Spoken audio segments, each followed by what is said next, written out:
Michael. Singing, all right. You're someone who has been like often quoted as, in reference to that idea or that phrase. And so I thought I would kind of text you and see how you felt about talking about my concern that that is so misunderstood. I guess the confusion is that non-directive doesn't mean that you're not in dialogue. Right. Yes, I Okay. think that's so important, Stevie.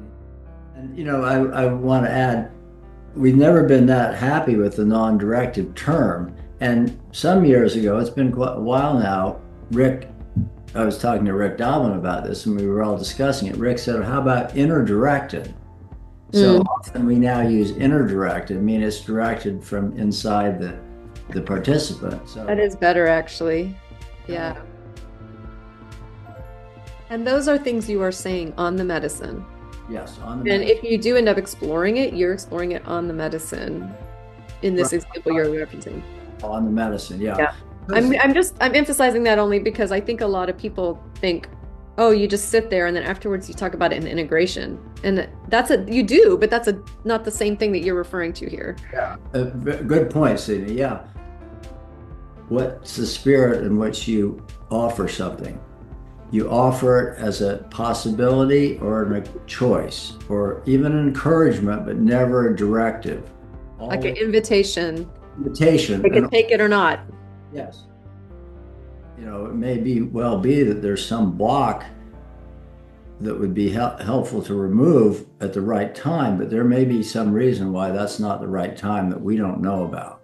So ultimately, we invite, we may even encourage, but we never push. So that's the third element. Are you offering it in a way that they can either accept it or reject it easily? There's a loss of a lot of like therapeutic potential there when you just let the client go off on their own. There's zero dialogue and you're just sort of sitting in the room and they don't know you're still there. So, uh,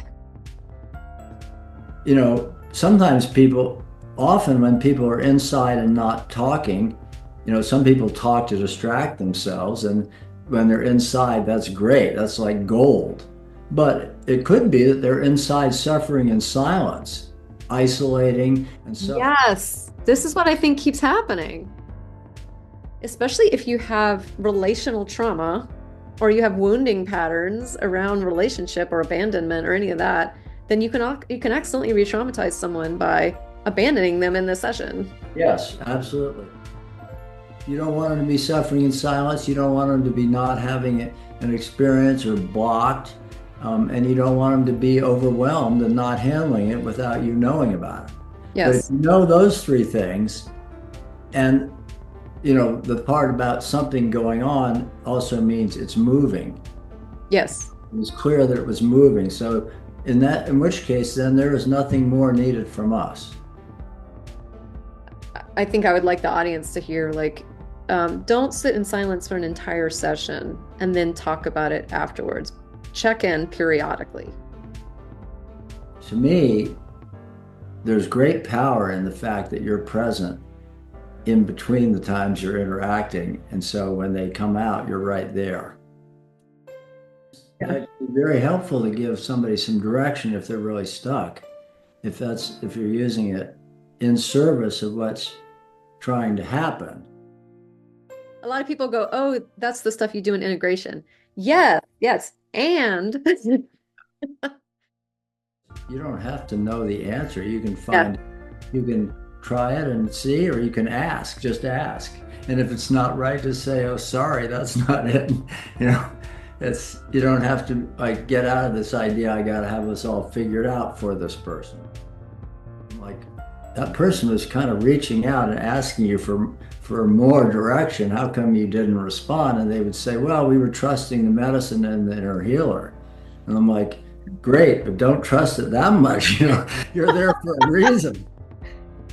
Well, to keep it simple, if something seems to be needed and something's a little stuck, encourage them to go back inside for a while.